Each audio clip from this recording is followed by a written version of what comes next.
ચલો ધોરણ 9ના મારા વાલા વિદ્યાર્થી મિત્રો, કેમ છો દરેક બાળકો? મજામાં છો? ઓકે. હવે સરસ મજાના ચેપ્ટર આપણે પૂરા કરી રહ્યા છીએ ઓનલાઈન. છેલ્લે આપણે 10મું ચેપ્ટર છે પૂરું કર્યું હતું. આજે આપણે એક નવું ચેપ્ટર સ્ટાર્ટ કરવા જઈ રહ્યા છીએ જેનું નામ છે જળ પરિવાહ. આપણા ભારતનો જે જળ પરિવાહ છે તેના વિશે આપણે અભ્યાસ કરવાનો છે. હવે જો બાળકો એક સૂચના તમને આપી દઈએ. આજે મેં પહેલાં લેક્ચરમાં તો આપી હતી, પણ છતાં પણ કારણ કે ઘણા વિદ્યાર્થીઓના હજી કોલ આવે છે મારી ઉપર, બરાબર, અને ઘણા વિદ્યાર્થીઓ લેટ એડમિશન હોય એટલે કદાચ પહેલો લેક્ચર ન જોયો હોય. તો મેં પહેલાં લેક્ચરમાં એવું કીધું હતું કે સોશિયલની અંદર આપણે કેવી રીતે વર્ક કરવાનું છે, બરાબર. તેમાં આપણે કીધું હતું કે ભાઈ સોશિયલની અંદર સૌ પ્રથમ તો અહીંથી બધા ઓનલાઈન લેક્ચર આવશે. લેક્ચર તમારે જોવાના છે, કોમન બાબત છે. હવે સોશિયલની અંદર તમારે ફેરબુક બનાવવાની છે. એમાં શું લખવાનું છે એની ચર્ચા મેં ફર્સ્ટ લેક્ચરની અંદર કરી હતી, બરાબર. તમારો જે પહેલો લેક્ચર છે એની અંદર એની ચર્ચા આપણે કરી હતી કે ભાઈ ફેરબુકની અંદર સોશિયલની ફેરબુકમાં સોશિયલ સિવાય કોઈ વસ્તુ હોવી જોઈએ નહીં, એટલે જેને ફેરબુક કહેવાય. માત્ર ને માત્ર તમારે સોશિયલનું જ અંદર કામ કરવાનું છે. તમે જે લેક્ચર જોવો છો એ લેક્ચર પૂરો થાય એટલે બોર્ડ ઉપર જે વર્ક કરેલું હોય ને એનો સ્ક્રીનશોટ લઈ લેવાનો, ફોટો પાડી લેવાનો. પછી જે દિવસે તમે લેક્ચર જોયો છે એ લેક્ચરની તારીખ લખવાની પેજ ઉપર. સૌથી પહેલાં તમારે સ્ક્રીનશોટ પાડ્યો છે, જેનો ફોટો પાડ્યો છે, બરાબર, એ તમારે આખું બોર્ડ વર્ક જેમ મેં લખ્યું હોય એ જ પ્રમાણે સેમ ટુ સેમ આખું બોર્ડ વર્ક સારા અક્ષરે લખવાનું છે. બોર્ડ વર્ક પૂરું થાય પછી ટાઇટલ આપવાનું છે હોમવર્ક. પછી તમારે હોમવર્ક લખવાનું છે. હોમવર્ક છે દરેક લેક્ચર પૂરો થાય એટલે એની પછી એક હોમવર્કની મેં સ્લાઇડ મૂકેલી છે. એ 15-20 સેકન્ડ તમારી પાસે રહેશે, એટલે એ સ્લાઇડ હોય ને તો એનો તમારે સ્ક્રીનશોટ પાડી લેવાનો, અથવા જો મોઢે યાદ રહી જાય ટૂંકનું નામ તો કાંઈ વાંધો નથી, બરાબર. એ જે હોમવર્કની સ્લાઇડ છે એનો સ્ક્રીનશોટ પાડી લેવાનો, અથવા તો જો તમને એમ લાગે કે આ મોઢે મને યાદ રહી જવું છે તો મને કાંઈ વાંધો નથી. એટલે હોમવર્કની સ્લાઇડ હશે જ તે. મારા દરેક લેક્ચરની અંદર જ હોમવર્ક આપેલું હશે અને એની પર્ટિક્યુલર સ્લાઇડ જ મૂકેલી હશે. એ પ્રમાણે તમારે હોમવર્ક કરવાનું, બરાબર. એટલે ફેરબુકની અંદર જ્યારે મારો લેક્ચર હોય મંગળ, ગુરુ અને શનિ, ટાઈમ ટેબલમાં 3 લેક્ચર 9થની અંદર સોશિયલ સાયન્સના છે. તો આ 3 દિવસ તમારે આ રીતે કામ કરવાનું છે. બોર્ડ વર્ક લખવાનું, એની નીચે હોમવર્ક લખવાનું છે, બરાબર. એટલે દરેક વિદ્યાર્થીને હવે ખ્યાલ આવી ગયો છે, હવે કોઈને કોલ કરવાની જરૂર પડશે નહીં, બરાબર. અને મોટાભાગે જે હોમવર્કમાં હું પ્રશ્ન આપું છું ને, મેં જે ભણાવ્યું હોય ને એના પરથી જ પ્રશ્ન આપું છું. તમને જો એનો જવાબ ન મળે તો તમે બોર્ડ વર્ક જોજો, એની અંદર એના ટૂંકમાં મુદ્દા લખેલા છે, એ તમારા મટિરિયલની અંદર ગોતવાનું, બરાબર. એનો જવાબ તમને મળી જશે. એટલે થોડોક પ્રયત્ન કરવાનો જાતે. ઘણા બાળકો કહેતા હોય છે કે હોમવર્કમાં પ્રશ્ન છે આ, એનો જવાબ મને મળતો નથી. આપણે પ્રયત્ન કરવાનો, બરાબર. કારણ કે આપણે જો હોમવર્ક આપીએ છીએ એ મટિરિયલની અંદરથી જ આપીએ છીએ, એટલે તમારે પ્રયત્ન કરવાનો, એની અંદર એનો જવાબ હોય જ 100%. અને છતાં જો ખબર ન પડે તો મને કોલ કરવાનો એની ટાઈમ, બરાબર. હવે આજે આપણે એક નવું ચેપ્ટર સ્ટાર્ટ કરવા જઈ રહ્યા છીએ. ભારતનો જળ પ્રવાહ, જળ પરિવાહ. હવે આની અંદર આપણા ભારતની અંદર જળ પરિવાહ તરીકે આપણે સૌથી મોટામાં મોટા ભાગે જો પાણીનો ઉપયોગ કરતા હોઈએ તો એ નદી, બરાબર. આમ તો પાણીનો મુખ્ય સ્ત્રોત છે ને એ વરસાદને ગણવામાં આવે, પણ મોટાભાગે આપણે જે પાણીનો ઉપયોગ કરીએ છીએ એ પાણીનો ઉપયોગ કરીએ છીએ શેમાંથી મોટાભાગે ઉપયોગ કરીએ છીએ તો કે ભાઈ નદીઓમાંથી ઉપયોગ કરીએ છીએ. મોટાભાગે જે આપણે પાણીનો ઉપયોગ કરીએ છીએ શેમાંથી ઉપયોગ કરીએ છીએ તો કે ભાઈ નદીઓમાંથી ઉપયોગ કરીએ છીએ. એટલે નદી એ પાણીનો મુખ્ય સ્ત્રોત છે, બરાબર. આમ ખરેખર મુખ્ય સ્ત્રોત છે ને એ વરસાદ કહેવાય, વૃષ્ટિ, બરાબર. પણ સૌથી વધારે નદીમાંથી આપણે ઉપયોગ કરીએ છીએ. હવે જો સૌથી પહેલાં આ પાઠની આપણે પ્રસ્તાવના જોઈએ તો પ્રસ્તાવનાની અંદર અમુક મુદ્દાઓ જે છે એ મહત્ત્વના છે,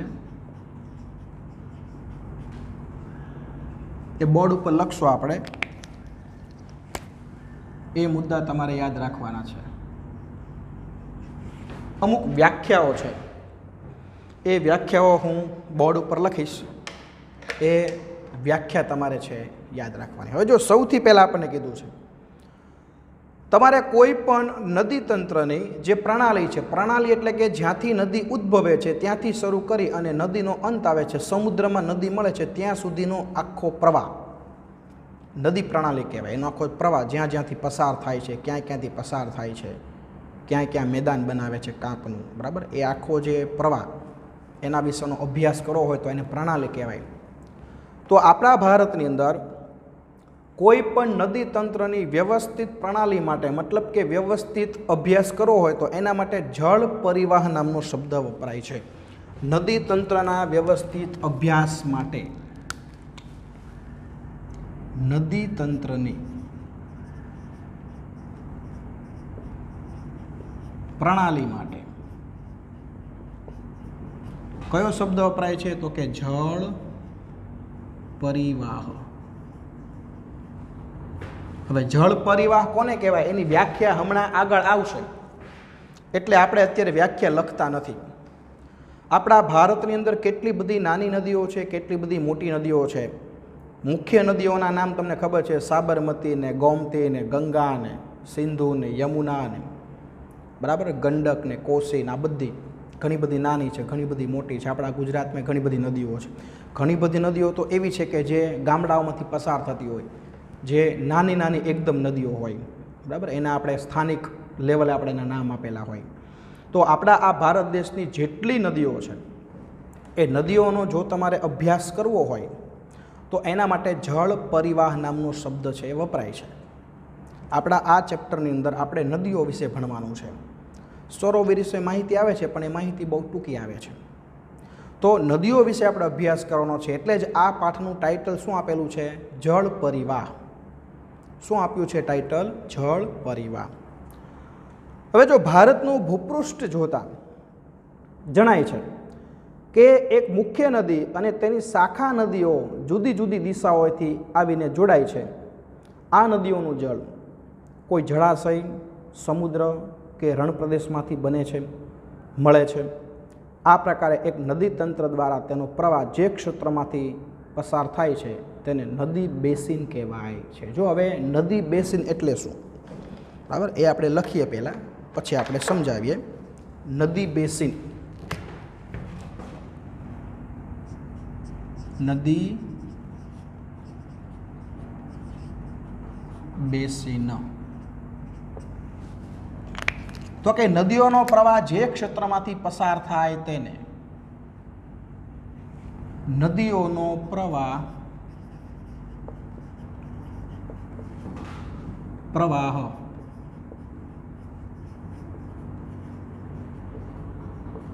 જે ક્ષેત્રમાંથી પસાર થાય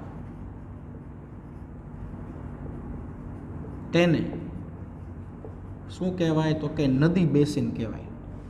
ખરેખર બેસિન એટલે કિનારો, ખરેખર બેસિન એટલે નદીનો પ્રવાહ થાય. નદીનો પ્રવાહ જે ક્ષેત્રમાંથી પસાર થાય, એક આખો પ્રવાહ બને, એ પ્રવાહ અલગ અલગ ક્ષેત્રમાંથી પસાર થાય છે તો એને નદી બેસિન તરીકે ઓળખવામાં આવે છે. હવે જો એની પહેલાં એક સરસ મજાની વાત આપણને સમજાવી કે કોઈ પણ નદીનો ઉદ્ભવ થાય, કોઈ પણ નદીનો ઉદ્ભવ થાય, એ નદી નીકળે પોતાના પ્રવાહન માર્ગમાંથી, ક્ષેત્રમાંથી પસાર થતાં થતાં થતાં છેલ્લે કાં તો એ નદી કોઈ બીજી અન્ય મોટી નદીમાં મળી જતી હોય, અથવા તો એ નદી છે એ સમુદ્રની અંદર વિલીન થતી હોય, અથવા તો એ નદી છે એ રણ પ્રદેશની અંદર મળતી હોય. તમે જો નદી હોય ને, એ નદીમાંથી એક નદી છે એની ઘણી બધી શાખાઓ બનતી. દાખલા તરીકે કોઈ નદી આવી રીતે પસાર થતી હોય તો એ નદીની વચ્ચે અવરોધો આવવાથી એની ઘણી બધી આવી શાખાઓ બનતી હોય, બરાબર. આને શાખાઓ કહેવાય. શું કહેવાય આને? શાખાઓ. આ જે છે એ નદીનો મુખ્ય પ્રવાહ છે. આ જે છે એ કેવો પ્રવાહ છે? મુખ્ય પ્રવાહ છે, બરાબર. આ જે છે શું છે? તો કે આ છે શાખા. આ છે શું છે? તો કે શાખા. અને આ પણ છે એ શું છે? તો કે શાખા. ઘણીવાર એવું પણ બને, આ નદીમાંથી શાખા નીકળી. ઘણીવાર કોઈ પણ નદી અન્ય નદીને મળી જતી હોય અને એનો સંયુક્ત પ્રવાહ સમુદ્રને મળતો હોય, બરાબર. એટલે અંતે છેલ્લે બધી નદીઓ સમુદ્રને મળે છે. પણ ક્યારેક એવું બને કે ઘણીવાર ઘણી બધી નદીઓ છે એ સમુદ્રને મળતી નથી. ઘણી બધી નદીઓ સમુદ્રને મળતી નથી. એનો પ્રવાહ કોઈ રણ પ્રદેશની અંદર એક નાનું એવું સરોવર બનીને એમાં સમાઈ જાય છે. મતલબ કે ઘણી બધી નદી રણ પ્રદેશમાં જાય છે. તો ભૂગોળની ભાષામાં જે નદી સમુદ્રને ન મળતી હોય એને અંતસ્થ નદી કહેવાય.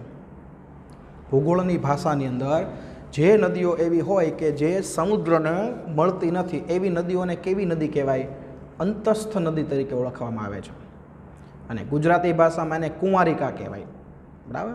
નદીનો પતિદેવ એટલે કોણ? સમુદ્ર, બરાબર. સમુદ્ર છે એ નદીઓનો પતિદેવ છે, બરાબર. એટલે ગુજરાતી ભાષામાં જે નદી પોતાના પતિદેવને ન મળે એને કુંવારિકા કહેવાય, કુંવારી રહી જાય છે. આપણા ગુજરાતની અંદર એવી 3 નદીઓ છે જેના નામ તમે પ્રાઇમરીમાં ભણી ગયા: બનાસ, રૂપેણ અને સરસ્વતી. કેટલી નદીઓ છે? 3: બનાસ, રૂપેણ અને સરસ્વતી. ચાલો આગળ.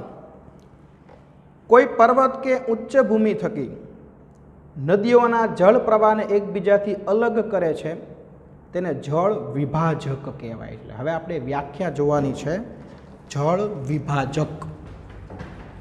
બરાબર. હવે આપણે વ્યાખ્યા શું જોવાની છે? જળ વિભાજક. આ વ્યાખ્યા છે, આ જેટલું બોર્ડ ઉપર લખું છું ને બધાની નીચે તમે અંડરલાઈન કરી નાખજો. બરાબર. જો જળ વિભાજકમાં શું? કોઈ પર્વત કે ઉચ્ચ ભૂમિ, કોઈ પર્વત કે ઉચ્ચ ભૂમિ શું કીધું છે? નદીઓના જળ પ્રવાહને એકબીજાથી અલગ કરે છે. નદીઓના જળ પ્રવાહને એકબીજાથી અલગ કરે છે. અલગ કરે છે તો તેને જળ વિભાજક કહેવાય. તો તેને જળ વિભાજક કહે છે. આ વ્યાખ્યા જ રાખવાની. હવે જો દાખલા તરીકે અહીંયા કોઈ એક નદી પસાર થાય છે, બરાબર. અહીંયા આપણે આકૃતિ દોરીએ કે ભાઈ કોઈ એક નદી અહીંયાથી પસાર થઈ, બરાબર. દાખલા તરીકે અહીંયાથી આ એક નદી પસાર થઈ રહી છે. આ નદીનો પ્રવાહ છે શું થઈ રહ્યો છે? પસાર થઈ રહ્યો છે.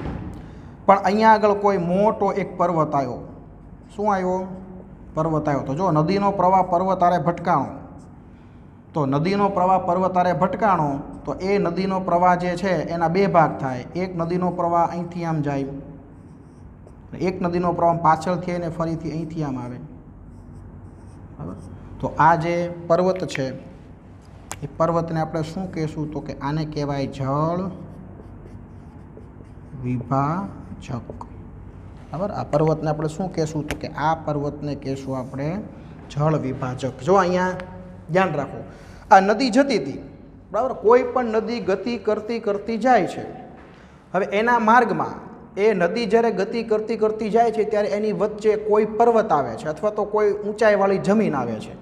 એટલે નદી છે એ પર્વત સાથે ભટકાય. હવે ભટકાય એટલે પાણી જે છે કાંઈ એમને ઊભું ન રહે, બરાબર. એ ભટકાય એટલે એ પાણીના એક પ્રવાહની જગ્યાએ કેટલા પ્રવાહ થઈ જાય? 2 પ્રવાહ થઈ જાય, બરાબર. અહીંયા જો તમે કે ભાઈ કોઈ પણ નદી છે એ જતી હતી, વચ્ચે શું આવ્યું? પર્વત આવ્યો. એટલે પર્વતારે પાણી ભટકાણું, થોડું પાણી પર્વતની આગળ થઈ ગયું, થોડું પાણી પર્વતની પાછળની બાજુ ગયું. પ્રવાહ ભટકાય એટલે એના 2 ભાગ પડે. પછી બંને ભાગ જે બાજુ ઢાળ હોય એ બાજુ ગતિ કરતાં કરતાં જાય, બરાબર. તો એ પર્વતના કારણે પાણીનું વિભાજન થયું. એ પર્વતના કારણે જળનું શું થયું? વિભાજન થયું. પાણીનું શું થયું? વિભાજન થયું. તો એ પર્વતને શું કહેવાય? તો કે એ પર્વતને જળ વિભાજક તરીકે ઓળખવામાં આવે છે. શું કહેવાય એને? તો કે જળ વિભાજક તરીકે એને ઓળખવામાં આવે છે. ઓકે, ચાલો હવે આગળ. જો આટલું જાણવું ગમશે તો કે હા ગમશે ને, આપણને કેમ ન ગમે? જાણવું તો ગમે જ ને, જાણવા માટે તો આપણે જન્મ લીધો છે. જો સૌથી મસ્ત માહિતી આપી છે, આપણે પૂછવાનું નથી હો ભાઈ, આ તો ખાલી માત્ર જાણકારી માટે. એટલે જો ધ્યાન રાખો, વિશ્વમાં સૌથી મોટો નદી બેસિન એમેઝોન નદીનો છે. નદી બેસિન એટલે નદીનો પ્રવાહ. બરાબર, મટીરિયલમાં પણ બાજુમાં લખવું હોય તો લખી નાખજો નદીનો પ્રવાહ. બરાબર, શું લખી નાખવાનું? નદીનો પ્રવાહ. બરાબર, અહીંયા શું કીધું છે? વિશ્વમાં નદીનો સૌથી મોટામાં મોટો જો પ્રવાહ હોય તો એ કઈ નદીનો છે? તો કે એમેઝોન નદીનો છે. કઈ નદીનો છે? એમેઝોન નદીનો. બરાબર, બીજી એક જાણવા જેવી માહિતી છે. ભારતમાં સૌથી મોટો નદી બેસિન ગંગા નદીનો છે. ભારતમાં સૌથી મોટામાં મોટો નદીનો પ્રવાહ હોય તો ગંગા. એટલે વિશ્વ લેવલે એમેઝોન અને ભારતની અંદર ગંગા. બરાબર, વિશ્વ લેવલે એમેઝોન અને આપણા ભારતની અંદર ગંગા. આટલું યાદ રાખવાનું. ઓકે, તો અહીંયા આગળ આ માહિતી જે છે એ માહિતી થઈ જાય છે પૂરી. હવે એની પછીનો આપણે ટોપિક જોઈએ. હવે આપણે ટોપિક જોવાનો છે ભારતનો જળ પરિવાહ વિશે આપણે ભણવાનું છે. તો હવે આપણે મુદ્દો ભણશું ભારતનો જળ પરિવાહ. બરાબર બાળકો, તો હવે આપણે જોઈએ છીએ આપણા ભારતનો જળ પરિવાહ. હવે જો ભારતનો જળ પરિવાહ એટલે શું? તો કે ભારતનો જળ પરિવાહ એટલે ભારતનો જળ પરિવાહ. ભારતનો જળ પરિવાહ એટલે ભારતનો જળ પરિવાહ એટલે જેને ભારતનો જળ પરિવાહ કહેવાય. ભારતનો જળ પરિવાહ. હવે જો ભારતનો જળ પરિવાહ એટલે શું? તો અમને આપણે કીધું કે ભાઈ ભારતનો જળ પરિવાહ.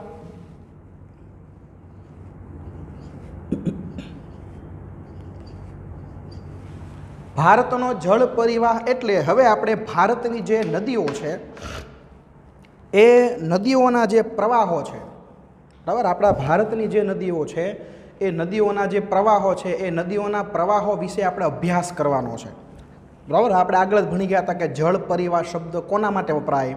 તો કે તમારે કોઈ પણ નદીનો જે પ્રવાહ છે એ પ્રવાહ માટે જો અભ્યાસ કરવો હોય, એ પ્રવાહ ક્યાંથી નીકળે છે, એ પ્રવાહ કયા કયા ક્ષેત્રમાંથી પસાર થાય છે, એની કેટલી શાખાઓ બને છે, એ કયા સમુદ્રમાં છેલ્લે પ્રવાહ મળે છે, એ આખા પ્રવાહ વિશે જો તમારે અભ્યાસ કરવો હોય તો એના માટે કયો શબ્દ વપરાય છે? તો કે જળ પરિવાહ નામનો શબ્દ વપરાય છે. તો હવે આપણે ભારતનો જળ પરિવાહ ભણવાનો છે. ભારતનો જળ પરિવાહ એટલે એનો મતલબ શું થાય કે ભારતની જે મુખ્ય નદીઓ છે એ મુખ્ય નદીઓનો જે પ્રવાહ છે એના વિશે આપણે અભ્યાસ કરવાનો છે. હવે જો ભારતની આમ તમે જો તો નદીઓ તો અસંખ્ય છે, ખરેખર તમે એમ ગણો ને તો ગણાય નહીં. બરાબર, મોટી મોટી નદીઓ જુઓ, રાજ્યની નાની નદીઓ જુઓ, ગામડાની અંદરથી પસાર થતી એકદમ નાની નાની નદીઓ જુઓ. ઘણી બધી નદીઓ ચોમાસામાં ઉદ્ભવે છે, શિયાળા ઉનાળામાં સુકાઈ જાય, ચોમાસામાં ઉદ્ભવે. બરાબર, એને મુદતી નદી કહેવાય અથવા તો હંગામી નદી કહેવાય. બરાબર, ભૂગોળની ભાષામાં. તો એમ તો નદીઓની સંખ્યા ઘણી બધી છે, પણ આપણા ભારતની જે મુખ્ય નદીઓ છે, જે મુખ્ય પ્રવાહ છે એના વિશે આપણે અભ્યાસ કરવાનો છે. તો હવે જો અહીંયા આપણે શું કીધું છે કે આપણા ભારતની ભૌગોલિક, આપણું જે ભૂપૃષ્ઠ છે એ ભૌગોલિક રચનાના આધારે નદીઓના પ્રકાર પાડવામાં આવ્યા છે. ભારતની જે નદીઓ છે એ નદીઓને બે વિભાગમાં વહેંચવામાં આવી છે. બરાબર, એટલે ભારતની નદીઓ છે એ ભારતની નદીઓના કેટલા પ્રકાર છે? તો કે ભારતની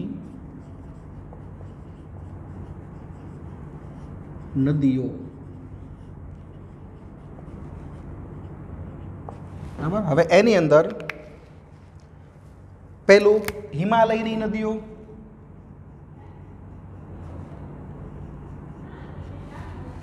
પહેલું જે છે હિમાલયની નદીઓ, હિમાલયની નદીઓ, અને બીજું છે દ્વીપકલ્પીય નદીઓ. બીજું છે દ્વીપકલ્પીય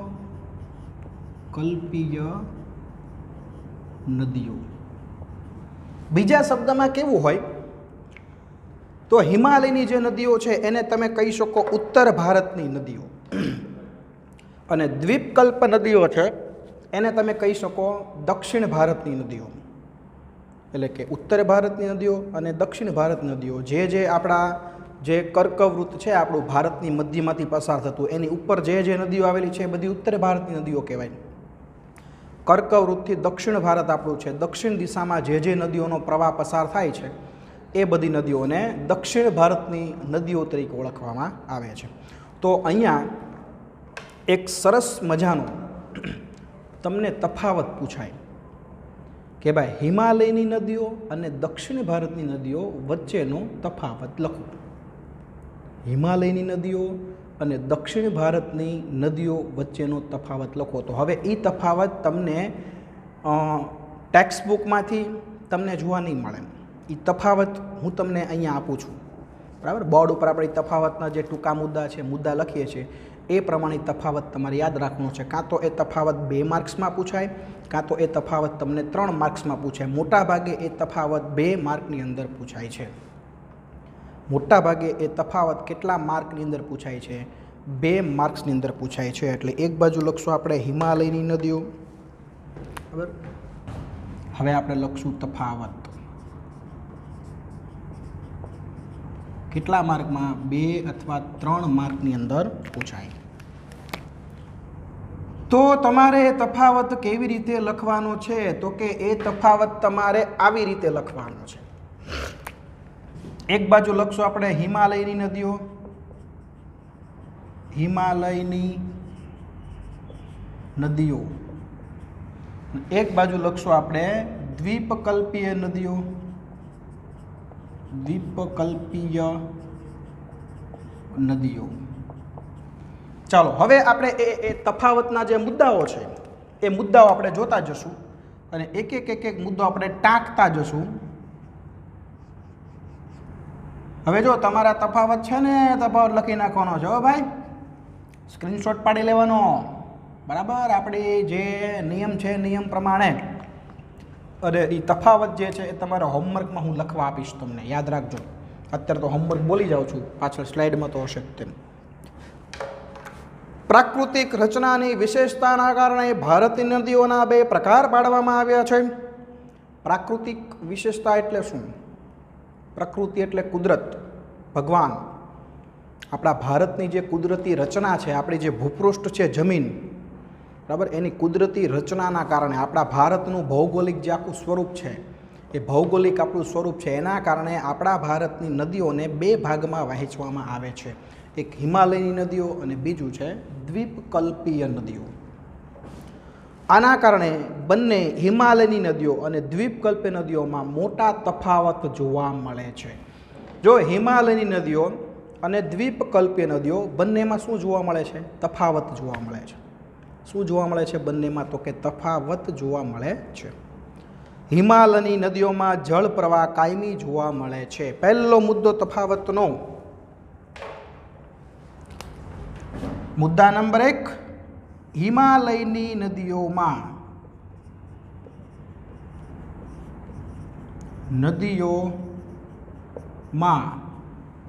જળ પ્રવાહ કાયમી જોવા મળે છે.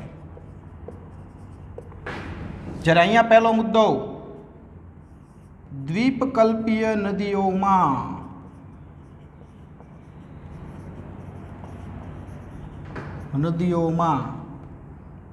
જળ પ્રવાહ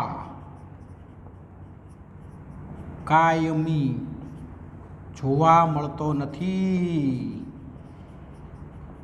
તફાવત કોને કહેવાય? એક બાજુ પોઝિટિવ મુદ્દા આવે ને એક બાજુ નેગેટિવ મુદ્દા આવે. જે મુદ્દો અહીંયા લખો ને એનો વિરોધી મુદ્દો સામે લખી નાખો ને. હિમાલયની નદીઓ હિમાલયમાંથી નીકળે છે હવે જે નદી હિમાલયમાંથી નીકળે ને એ નદીમાં 12 માસ પાણી જોવા મળે. ઉલટાનું શિયાળામાં અને ચોમાસામાં પાણી વધે. સોરી ઉનાળામાં અને ચોમાસામાં. ઉનાળામાં શું કામ પાણી વધે? કારણ કે ઉનાળામાં હિમાલયનો બરફ ઓગળે એટલે નદીમાં પાણી ઉમેરે, એટલે ઉનાળામાં હિમાલયની નદીઓમાં પાણીના જથ્થામાં વધારો થાય.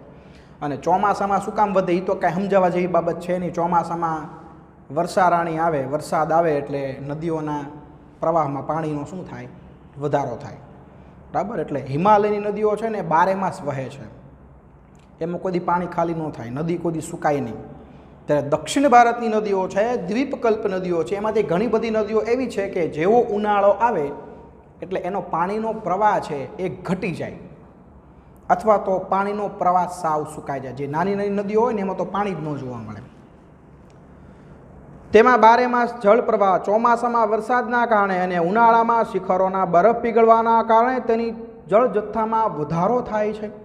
બરાબર? આપણે વાત કરી કે હિમાલયમાંથી જે નદી નીકળે છે એ નદીઓમાં 2 સિઝનમાં પાણીનો વધારો થાય. એક પાણી વધે ઉનાળાની અંદર બરફ ઓગળે એટલે, અને બીજું પાણી વધે ચોમાસાની અંદર. શા માટે? તો કે ચોમાસામાં વરસાદનું પાણી ઉમેરાય એટલે. પછી આગળ તફાવત આવશે. હજી આગળ હિમાલયની મુખ્ય 2 નદીઓ સિંધુ અને બ્રહ્મપુત્ર આ પર્વતમાળાના ઉત્તરના ભાગમાંથી નીકળે છે. આ નદીઓ પર્વતો કાપીને કોતરોનું નિર્માણ કરે છે. હિમાલયની નદીઓ તેના ઉદ્ભવ સ્થાનેથી નીકળીને સમુદ્રને મળવા સુધીનો લાંબો રસ્તો પસાર કરે છે. હવે એક તફાવતનો મુદ્દો આપણે અગાઉ લખી નાખીએ. બરાબર? એ તમારે આગળના પેજમાં આવશે. જોઈએ આપણે કે ભાઈ આગળના પેજમાં આવે છે કે નહીં. જો ન આવતી હોય, હા આવે છે. બરાબર? એટલે આપણે અગાઉ જ લખી નાખીએ કે ભાઈ હિમાલયની નદી લાંબી અને ઊંડી હોય છે. હિમાલયની નદીઓ લાંબી અને ઊંડી હોય છે. જ્યારે દ્વીપકલ્પીય નદીઓ કેવી હોય? તો કે ટૂંકી અને છીછરી હોય. બરાબર? સમજી લે આ મુદ્દો. જો હિમાલયમાંથી જે નદીઓ નીકળે ને એ નદીનો પ્રવાહ બહુ લાંબો હોય અને એ નદી ઊંડી પણ બહુ હોય. એ નદીનો તમે જળ માર્ગ તરીકે ઉપયોગ કરી શકો. દાખલા તરીકે ગંગુબાઈ છે, ગંગુડી, ગંગા, એ ગંગા નદીનો આપણે જળ માર્ગ તરીકે ઉપયોગ કરીએ છીએ કારણ કે એના મૂળ બહુ ઊંડા છે. જ્યારે દક્ષિણ ભારતની નદીઓ છે એ એકદમ ટૂંકી હોય, એનો પ્રવાહ ટૂંકો હોય, એની લંબાઈ ટૂંકી હોય અને એ ઊંડી પણ ન હોય, છીછરી નદી હોય. ત્યાં તમે જળમાર્ગ તરીકે ઉપયોગ ન કરી શકો.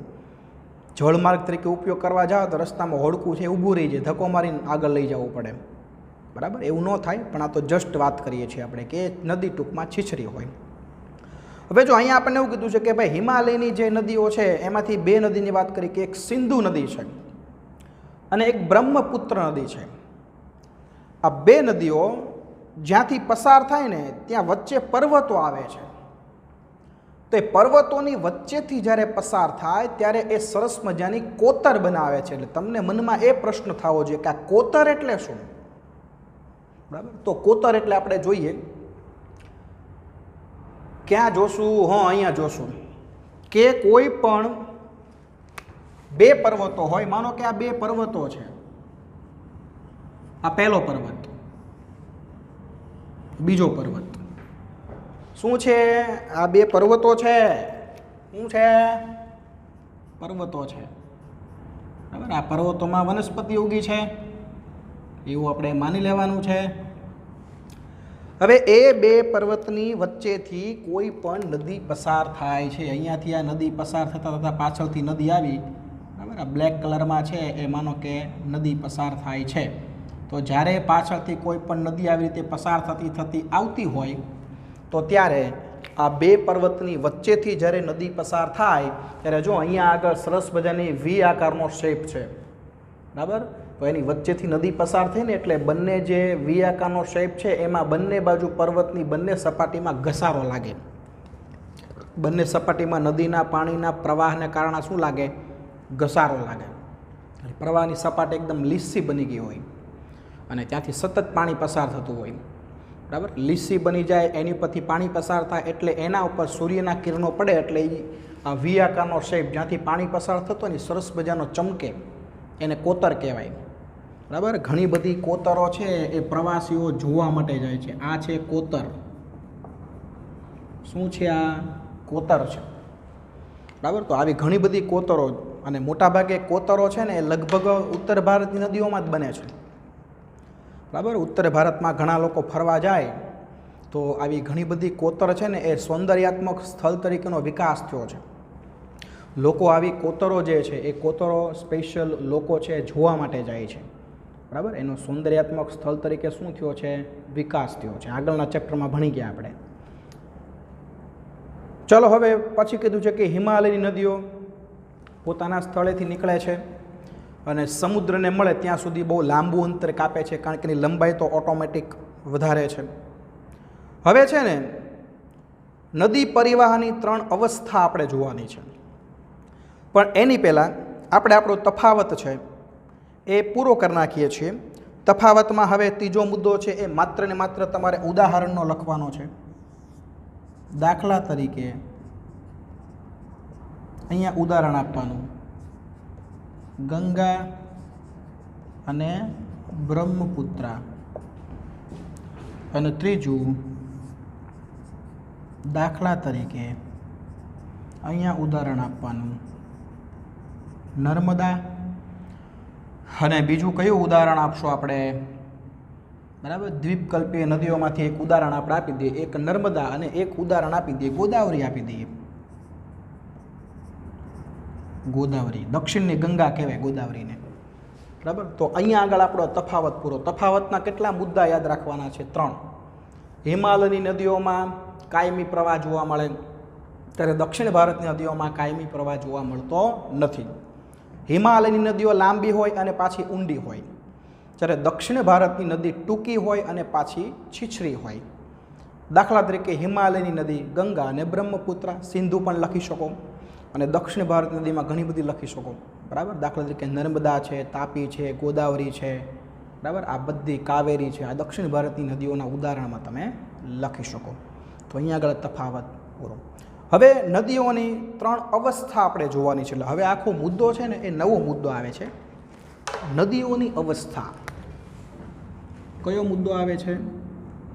નવો મુદ્દો આવે છે. કયો મુદ્દો આવે છે? નવો મુદ્દો આવે છે. નદીઓની અવસ્થા, બરાબર. હિમાલયમાંથી જે નદી નીકળે ને ભાઈ, એ નદી જ્યારે મેદાની પ્રદેશમાં આવે ને ત્યાં સુધીનો પ્રવાહ છે ને એને 3 ભાગમાં વહેંચી શકાય. એ 3 નદીઓની અવસ્થા છે: ઉપરવાસ, મધ્યસ્થ ભાગ અને હેઠવાસ. દાખલા તરીકે આપણે આકૃતિ દોરીએ તો તમને ખબર પડે કે દાખલા તરીકે આ કોઈ પર્વતમાળા છે, આ કોઈ પર્વતમાંથી, બરાબર, હિમાલયમાંથી નદી નીકળે છે. નદી તો દોરવી પડશે, બરાબર. માનો કે આ નદી નીકળી, અહીંયાથી કોઈ પણ પાછળથી નદીનો પ્રવાહ આવ્યો, આ નદીનો પ્રવાહ પસાર થતો આમ ગયો, બરાબર. તો આ નદીનો પ્રવાહ છે, એ નદીનો પ્રવાહ છે. એ નદીનો પ્રવાહ જ્યાંથી ઉદ્ભવે એને ઉપરવાસ કહેવાય. જ્યાંથી નદી ઉદ્ભવે છે આ છે ઉપરવાસ. બરાબર મધ્યમાં જ્યાં ઢાળ છે એને કહેવાય મધ્યસ્થ ભાગ, અને મેદાની પ્રદેશમાં જ્યારે નદી આવે છે તેને કહેવાય હેઠવાસ. બરાબર. આવું હંમેશા જે નદી પર્વતો પરથી ઉદ્ભવતી હોય એમાં જ બને. હવે આપણી હિમાલયની નદીઓ છે એ પર્વતોમાંથી ઉદ્ભવે છે, એટલે આ 3 ભાગ છે એ માત્ર ને માત્ર હિમાલયની જે નદીઓ છે એમાં જ બને, બાકી એકેયમાં બને નહીં. જે જમીનમાંથી સમાંતર મેદાનમાંથી નીકળે છે એ નદીઓમાં આવા 3 ભાગ ન બને, બરાબર. એટલે કોઈ પણ નદી જ્યારે પર્વત ઉપરથી જ્યારે એ નદી ઉદ્ભવે છે ત્યારે ઉપર જ્યાંથી ઉદ્ભવે છે એને ઉપરવાસ કહેવાય. ઉદ્ભવતા નીચે આવે, બરાબર મધ્યમાં ઢાળમાં આવે ત્યારે તેને મધ્યસ્થ ભાગ કહેવાય. અને જ્યારે પર્વત પૂરો થાય ને નદી મેદાની પ્રદેશમાં આવી જાય એને હેઠવાસ કહેવાય. બરાબર, પર્વત પરથી નીકળતી નદી આ 3 ભાગમાં વહેંચાયેલી છે. કેટલા ભાગમાં વહેંચાયેલી છે? આ 3 ભાગમાં વહેંચાયેલી છે. હવે જો નદી જ્યારે પર્વતીય ક્ષેત્રમાંથી નીકળે છે ત્યારે તે તીવ્ર ઘસારણ કરે છે, પોતાની સાથે પુષ્કળ પ્રમાણમાં રેતી કાંપ વહાવીને લઈ જાય છે. મધ્ય તથા હેઠવાસમાં નદીનો પ્રવાહ ધીમો પડે છે. અહીંયા તેનું અપવન વિસર્પી આકારમાં જોવા મળે છે અને તેના કારણે ઘોડાની નાળ આકારના સરોવર રચાય છે. હવે તમે વિચાર કરો, આપણે આજે હું બોલ્યો ને, હું તમને સમજાવું છું. પહેલાં સ્પીડમાં બોલી ગયો, ઘણા એમ તો ઓહો આ તો બોલી ગયા, કાંઈ સમજાયું નહીં, પણ હવે સમજાવું છું, ધ્યાન રાખો. અહીંથી નદી ઉદ્ભવે, બરાબર, ત્યારે ધીમે ધીમે ઢાળ નીચે, એટલે નદી નીચે જાવ ને ઉપર તો કાંઈ જાય નહીં, કાલો ઉપર ચડી મજા આવે એવું જ કાંઈ થાય નહીં. નદી ક્યાં આવે? નીચે આવે.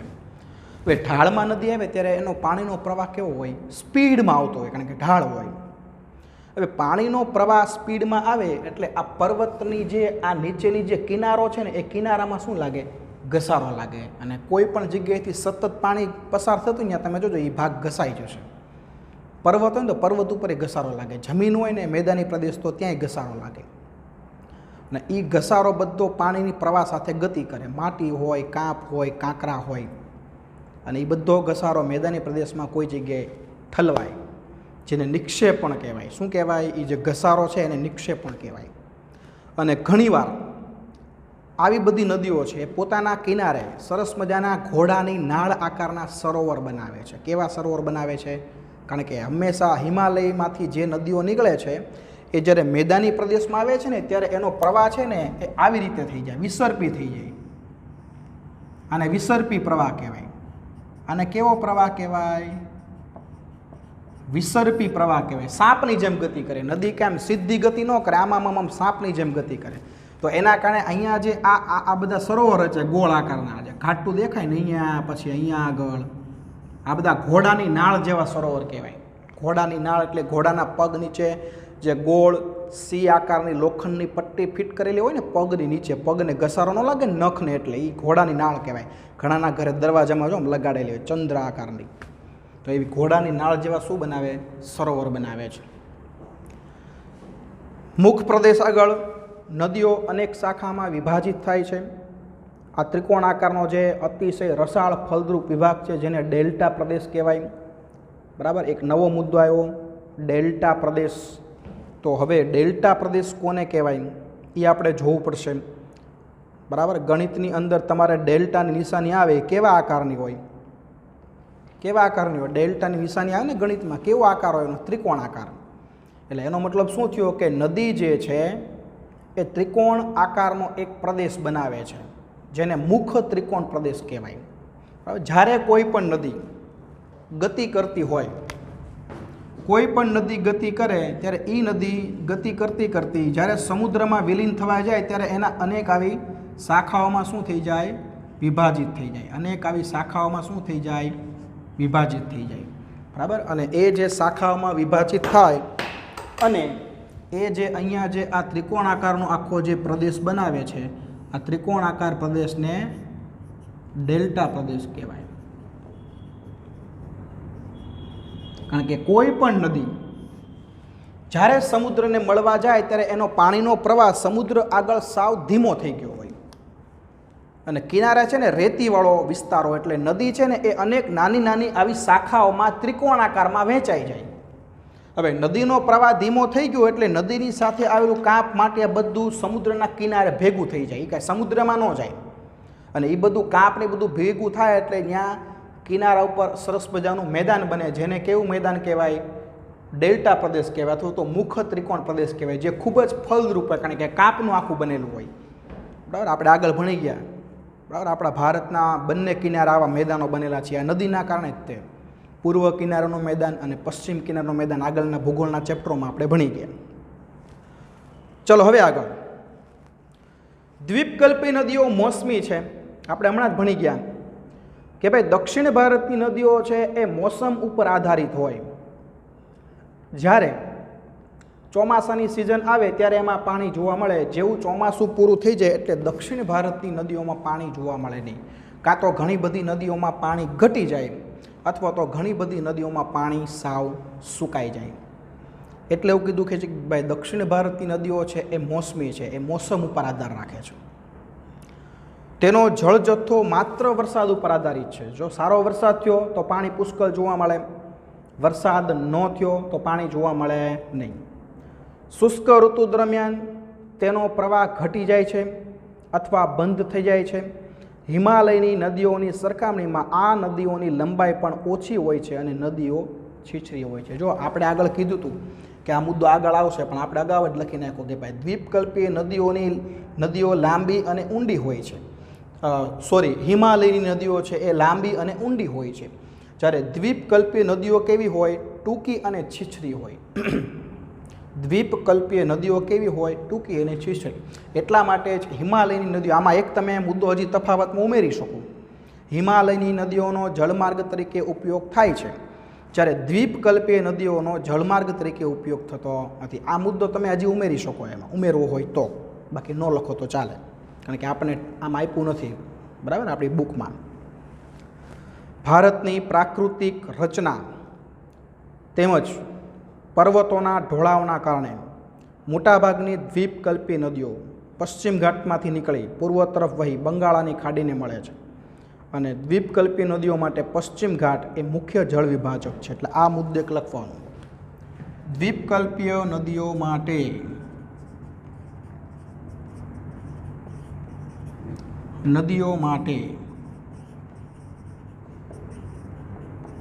મુખ્ય જળ વિભાજક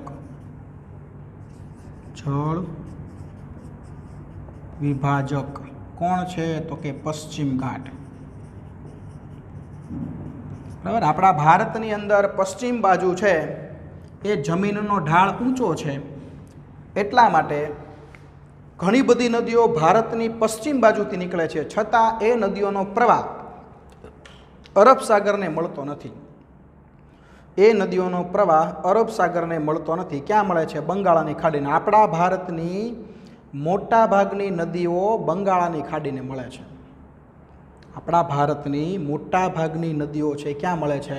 બંગાળાની ખાડીને મળે છે. માત્ર નર્મદા, તાપી આવી અમુક નદીઓને બાદ કરો, બરાબર, એ અમુક નદીઓ જ અરબ સાગરને મળે છે, કારણ કે આપણા ભારતનો સંપૂર્ણપણે, એમાંય તે દક્ષિણ ભારતનો ઢાળ તો પૂર્વ બાજુ જ છે. અને આપણને ખબર છે પાણી હંમેશા ક્યાં ગતિ કરે? જે બાજુ ઢાળ હોય ને એ બાજુ પાણી ગતિ કરે, બરાબર. પાણી હંમેશા ગતિ ક્યાં કરે? તો કે જે બાજુ ઢાળ હોય એ બાજુ હંમેશા પાણી ગતિ કરે. આપણા દક્ષિણ ભારતનો ઢાળ છે કઈ બાજુ છે? તો કે દક્ષિણ ભારતનો ઢાળ છે એ પૂર્વ બાજુ છે, બંગાળાની ખાડી બાજુ છે.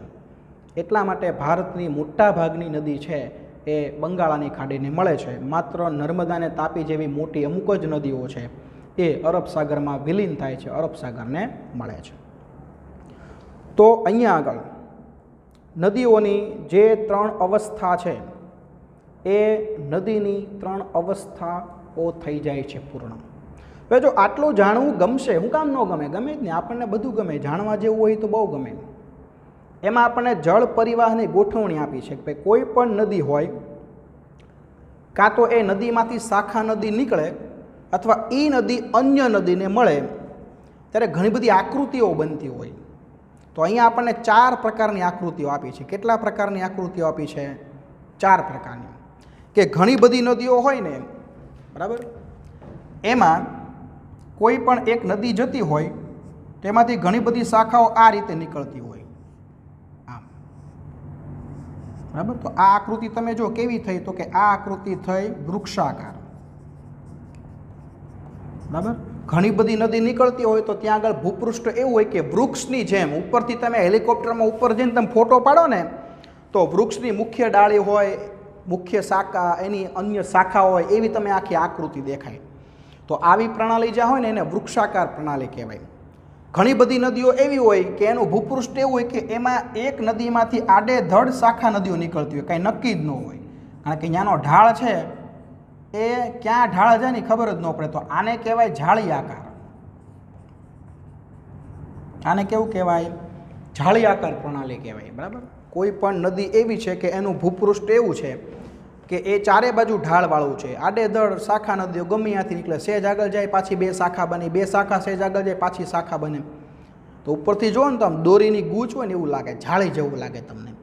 બધી શાખા નદીઓ નીકળતી હોય ને, બનતી હોય ને ત્યાં આગળ એને જાળી આકાર કહેવાય. અને ઘણી બધી નદીઓ છે એમાંથી શાખા નદી નીકળે ને ત્યારે કાટખૂણો બને, એને આયત આકાર કહેવાય. માનો કે એક નદી જાય છે, હવે અહીંયા બીજી નદી આ શાખા નદી નીકળી તો જો અહીંયા બે જગ્યાએ કાટખૂણો બન્યો, અહીંયાથી આમ શાખા નદી નીકળી તો જો અહીંયા આગળ કાટખૂણો બન્યો, અને આયત આકાર કહેવાય. ઘણી બધી નદીઓમાંથી શાખા નદી નીકળે ને તો ત્યાં આગળ કાટખૂણો બનતો હોય, અને એક શાખા નદી આગળ નહીં, જેટલી જગ્યાએ શાખા નદી નીકળે અહીંયા કાટખૂણાઓ બનતા, કારણ કે એમ નીચેનું ભૂપૃષ્ઠ એવું હોય, નદી આમ તરત વળાંક લઈ લે, આમ તરત જ વળાંક લઈ લે, એટલે કાટખૂણા બનતા હોય. તો એવી આકૃતિ જ્યાં બને ને એને આયતાકાર કહેવાય. અને ચોથું આપણને કીધું છે પર્વતાકાર, અથવા તો એનું બીજું નામ છે કેન્દ્ર ત્યાગી. પર્વતાકાર અથવા તો એનું બીજું નામ શું છે? કેન્દ્ર ત્યાગી. જો એની આકૃતિ દોરેલી જ છે કે ઘણી બધી નદીઓ જ્યાં ઉદ્ભવે છે એ કેન્દ્રનો ત્યાગ કરીને નીચે આવે છે વિરુદ્ધ દિશામાં. તો આ જે આખી આકૃતિ બની એને કેન્દ્ર ત્યાગી કહેવાય. એની આકૃતિ આપણે દોરી છે, જ્યાંથી નદી ઉદ્ભવે છે એનું મુખ્ય કેન્દ્ર છે, એ પોતાના કેન્દ્રનો ત્યાગ કરીને ક્યાં આવે છે? નીચે આવે છે. તો એને કેન્દ્ર ત્યાગી આકૃતિ કહેવાય આખી. બરાબર. તો આવી નદીઓમાંથી શાખા નદી બને. નદીઓ જ્યારે વહેતી હોય ત્યારે એમાંથી અલગ અલગ પ્રકારની આવી શાખા નદીઓ બને ત્યારે અલગ અલગ આવી આકૃતિઓ બનતી હોય છે. બરાબર. તમે હેલિકોપ્ટરમાંથી ઉપરથી ફોટો પાડો તો આવી આકૃતિઓ તમે શાખા નદીઓની દેખાય. બરાબર. તો એને અલગ અલગ ચાર. હવે જો આ માહિતી કે તમારે હું પૂછીશ નહીં પરીક્ષામાં કે WRTમાં કે ક્યાંય, આ ખાલી જાણકારી માટે અહીંયા આપણને ટેક્સ્ટ બુકમાં આપી છે એટલે આપણે માહિતી આપીએ છીએ, એટલે તમને મજા આવે, થોડીક તમને આનંદનો અનુભવ થાય. બાકી આ માહિતી તમારે ક્યાંય લખવાની છે નહીં, અથવા તો આ માહિતી ક્યાંય કોઈ જગ્યાએ પૂછવાની છે નહીં. ઓકે. તો અહીંયા આગળ આજનો જે આપણો ટૉપિક છે એ આજનો ટૉપિક થઈ જાય છે પૂરો. હવે આવતા લેક્ચરથી આપણે નદીઓનો અભ્યાસ સ્ટાર્ટ કરશું. સૌથી પહેલાં આવતા લેક્ચરમાં આપણે હિમાલયની નદીઓનો અભ્યાસ કરશું. હિમાલયની નદીઓ છે એનો અભ્યાસ પૂરો થાય પછી આપણે દ્વીપકલ્પીય દક્ષિણ ભારતની નદીઓ જોશું. દક્ષિણ ભારતની નદીઓ છે એનો અભ્યાસ પૂરો થઈ જાય પછી આપણે સરોવરો જે છે એના વિશે આપણે અભ્યાસ કરવાનો છે. તો આનો સ્ક્રીનશોટ લઈ લેજો બોર્ડ ઉપર. આકૃતિઓ દોરવાની નથી, આકૃતિઓ તમને સમજાવવા માટે હું દોરું છું. તમારે હોમવર્કમાં કે બોર્ડ વર્કમાં જે આકૃતિ દોરી તમારે દોરવાની નથી, તમારે ખાલી માત્ર લખાણ જ લખવાનું છે. બરાબર. તો બોર્ડનો સ્ક્રીનશોટ લઈ લેજો. જે લખાણ લખ્યું છે એ તમારે લખી નાખવાનું છે. બોર્ડ વર્ક આજનું હોમવર્ક કરી નાખવાનું છે. આજનું લેક્ચર આપણે અહીંયા સ્ટોપ કરીએ છીએ. આવતા લેક્ચરમાં ફરીવાર આપણે આ ચેપ્ટર આગળ ભણાવશું. ઓકે. જય હિન્દ, જય ભારત.